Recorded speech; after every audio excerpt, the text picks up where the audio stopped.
কলকাতা থেকে যোগ দিচ্ছেন সহকর্মী সুব্রত আচার্য। সরাসরি যাচ্ছি তার কাছে।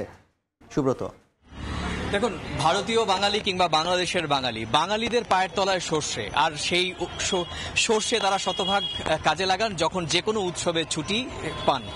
আপনারা জানেন যে 5 দিন ঈদের টানা ছুটি বাংলাদেশের অভ্যন্তরে যেরকম ভাবে তাদের বিনোদন কেন্দ্রগুলোতে উপচে পড়ছে ভিড়, বাংলাদেশের বাইরে প্রতিবেশী পশ্চিমবঙ্গের কলকাতায় কিন্তু উপচে পড়ছে বাংলাদেশি পর্যটকদের ভিড়। আপনি জানেন যে গতকাল শুক্রবার ঈদের পরের দিন নজিরবিহীন ঘটনা ঘটেছে সীমান্ত ভারত বাংলাদেশের সীমান্ত এলাকা পেট্রাপোল বেনাপোলে।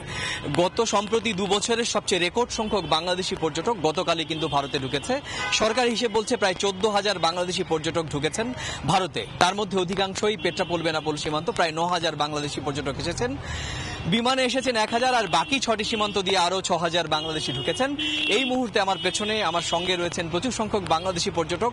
তারা বলছেন নানা ধরনের কথাবার্তা, কারণ আপনি জানেন যে ভারত বাংলাদেশের সীমান্তের অধিকাংশ বাংলাদেশি পর্যটকদের আসা এবং যাওয়া পেট্রাপোল বেনাপোল সীমান্তে। এবং তারা বলছেন যে ঈদের ছুটিতে সমস্ত বাংলাদেশে যেমন কি কয়েকদিন তারা কাটিয়েছেন এবং প্রতিবেশী কলকাতায় এসে তারা বিভিন্ন রকমের বিনোদন কেন্দ্রে যাচ্ছেন, কেনাকাটা করছেন, চিকিৎসা করানোর জন্য যাচ্ছেন, কিন্তু সীমান্তের দুর্ভোগ নিয়ে কিন্তু অনেকেই মুখ খুলছেন। তো এরকম একজন পেয়েছি।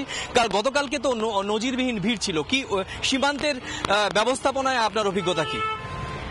ধন্যবাদ।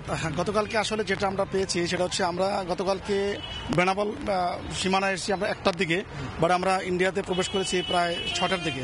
যে সীমাহীন ওখানে যে যানজট ছিল সেটা আমাদের কাছে দুঃখজনক মনে হয়েছে, যে আসলে দুই দেশের মধ্যে আরো একটু সহজ সুলভ কমিউনিকেশন খুব দরকার ছিল।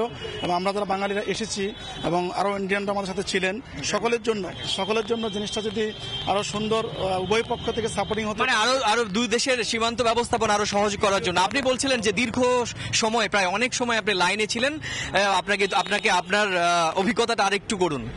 আসলে আমাদের বাংলাদেশের যে ইমিগ্রেশন ব্যবস্থা খুবই আমার কাছে সন্তোষজনক মনে হয় নাই। আমি এই ভারতে আসার পরে ভারতের ইমিগ্রেশন ব্যবস্থা অনেক ভালো, সেই তুলনায় আমরা বাংলাদেশি হিসেবে অনেক পিছিয়ে আছি। আমার আশা মাননীয় প্রধানমন্ত্রী, বাংলাদেশ সরকার, তিনি এই আমাদের বাংলাদেশের ইমিগ্রেশন ব্যবস্থার প্রতি একটু সুনজর দিবে, যাতে আমরা এই স্বস্তিবোধ পেতে পারি। অবশ্যই বাংলাদেশ সরকার এবং ভারত সরকার দুপক্ষ থেকে নিশ্চয়ই সীমান্ত ব্যবস্থাপনার দিকে নজর রাখবে। তো সব মিলিয়ে বাংলাদেশের পর্যটকদের পদচারণায় মুখরিত মধ্য কলকাতার এই বিস্তীর্ণ বাংলাদেশি হোটেল পাড়া বলে পরিচিত Marquis street, Rafia মেরকিদে street, new মার্কেটের বিস্তীর্ণ এলাকা।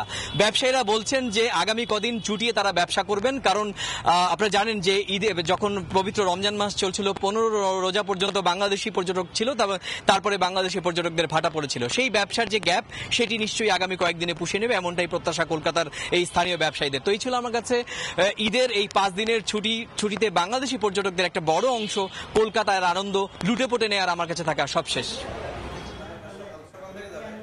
সরাসরি যুক্ত ছিলাম কলকাতায়।